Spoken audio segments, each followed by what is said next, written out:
Saturday morning, and icebreakers towed onto Portobello Beach. Icebreakers are St Ayles Skiff, a boat based on an inshore fishing vessel used in the Northern Isles. Boats like this were once common around the coast, but had almost died out in the mid-20th century.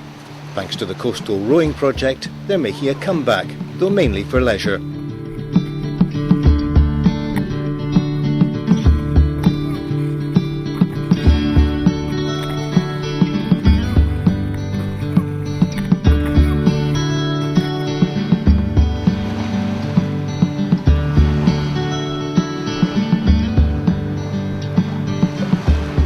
Icebreakers owned by RowPorty, the rowing part of Portobello Sailing Club. In this nondescript workshop, they're hard at work, building a second skiff and preparing to restore or renovate a series of other craft, all of which were once common sights on the promenade. I suppose I've always been aware of old postcards with pictures of Portobello and involving rowing boats, but until this project came along, I really had no reason to take an interest in that. And rowing was a very, very big part of the coastal community here in Portobello. And as a result of that, people were able to come forward that had memorabilia, old photographs, and bit by bit we've managed to pick up some of the original oars, and this boat to the left of me is an original sculling boat from Portobello. And we've also recently acquired a 100-year-old jolly boat, which was the style of boat that would have been used in the 1850s, 1900s.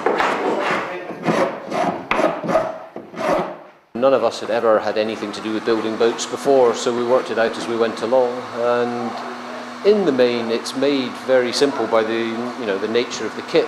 You get most of the components partially shaped. You get the planks come shaped, because for all a clinker-built boat looks like it's a series of straight planks, they are actually wider in the middle and narrower at the ends. All that's done for you. Then you have to shape each component to fit over the previous one.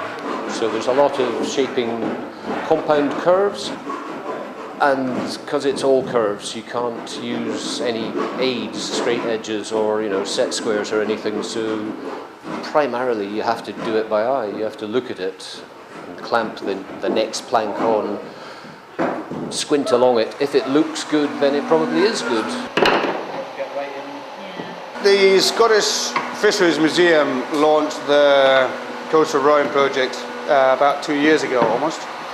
They came to Portobello one day to talk to us and said, look, this is the deal, here's the shape of the boat, the design, the cost, approximate cost, and how we could build it. And Ali Grant and myself were at the meeting, we looked at it, we heard it, and we thought, what a great idea. I gave Nick a call, who was in France, doing some work, and I said, Nick, fancy building a boat? And he said, I've always wanted to build a boat.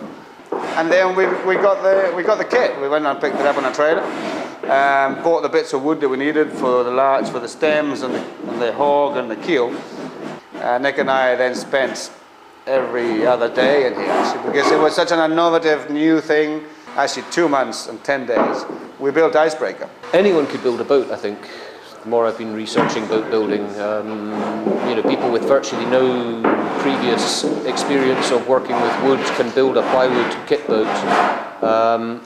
If you have a bit of a background, you've got a good start because you've got the tools. I think you would need somebody who has got some pretty reasonable joinery skills. The first one was one of the best things I've ever done. I've built all sorts of things over the years and restored things, and from houses and cars, buses. Building a boat was just fascinating, and at the end you've got a boat to play with. What it's done is it's bring people from the past to get together with people who've lived here more recently, and it's really brought a community back together. We've got the knowledge that existed in Portobello previously from the original group of people that rowed, and that's now feeding into a brand new project. We've got, I've no idea how many teams of different teams now. It's introduced me to, hundreds of people in Portobello, and hundreds more around Scotland. In the past few days, the club's taken possession of 2 90-year-old jolly boats donated by Broughty Ferry Rowing Club. After 20 years in storage, they're still in very good condition, good enough to take out on the water. They'll all be on show on Sunday when the new skiff is formally named and launched.